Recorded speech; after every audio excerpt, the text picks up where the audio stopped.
Alright, so this is the step that goes down when you stop. So you got 1, 2, 3 steps to get inside. This is the dinette area. Those cushions slide forward and the bed comes down, or the table comes down. You can make a bed out of it. And then behind that is the fridge. You can see the solar setup there. This is the access to power here. So I've got my 110 voltage and I've got a 12 volt outlet here. This is the one that I actually had to pull apart and solder to get working. And I have a cupboard space up here. So this is books and dork shit. And then this is more general. I've got my tools in here, my jiu-jitsu stuff, and actually a little bit of extra space. The fridge has a drawer underneath it.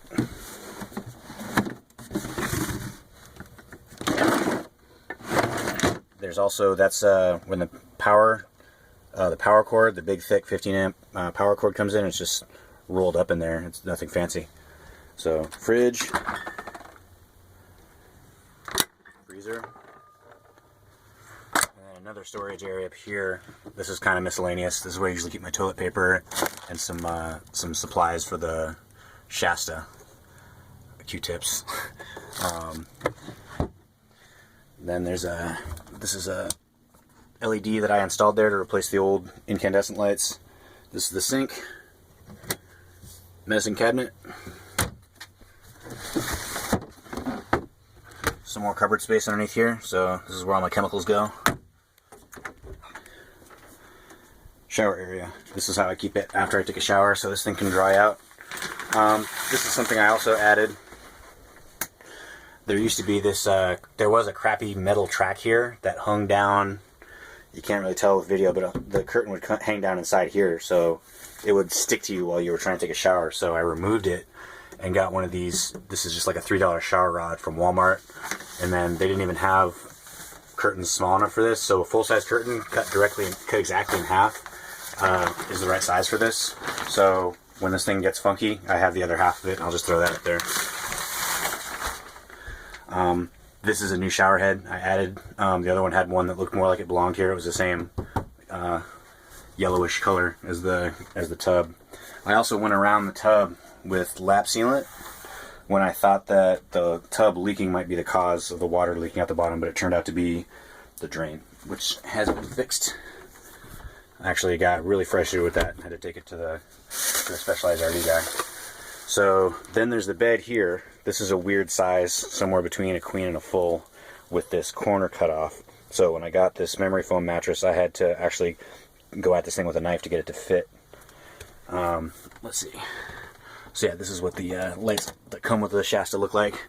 So I've got more storage back here. So the way I've got it set up is army stuff goes there. And then my civvies, like my regular clothes. This is mostly my sweatshirts and stuff that I don't use as often.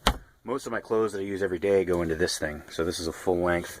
My uniforms hung up in there. I've got t-shirts, pants, underwear, my shorts that I wear the most often. And then I've got white socks, and then my green army socks are in here. I'll fold it up. So you can see how thick this mattress is, which created an issue that I should have known. I don't have a ton of space here. You can see, like, that's the length of my hand. So I've had to get used to, you know, sliding my legs in underneath here and cracked my shins against this thing a couple times before I got used to it. I'm not super happy about that, but I don't want to spend another $400 or whatever on another memory foam mattress to replace this one that I just bought for like $450. So for now, I'm just living with it. There's power here. So there's a 12 volt outlet. You can see I still have a USB thing plugged into this. I'll take that out. And then this is 110 volt, and this plug here, it's slightly warm. That's the electric heat for the water heater.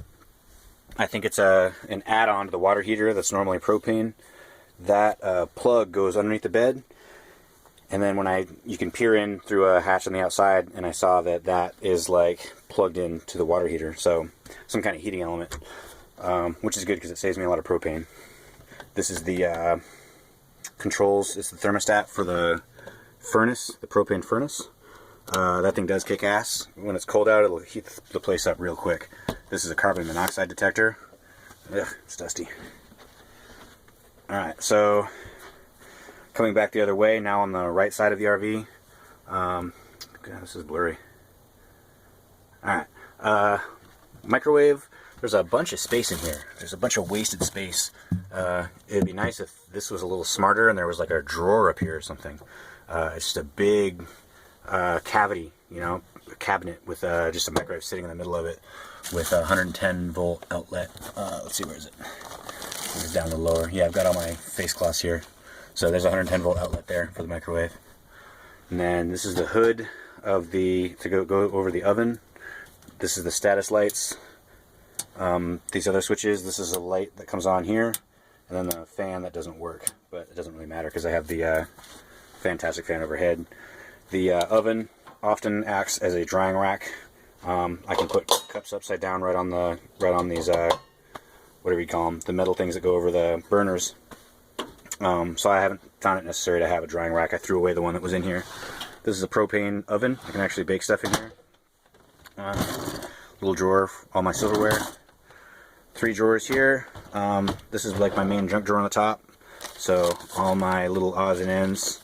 This is my my headlamp. I used that a lot when I was in Arizona when I was doing my repairs.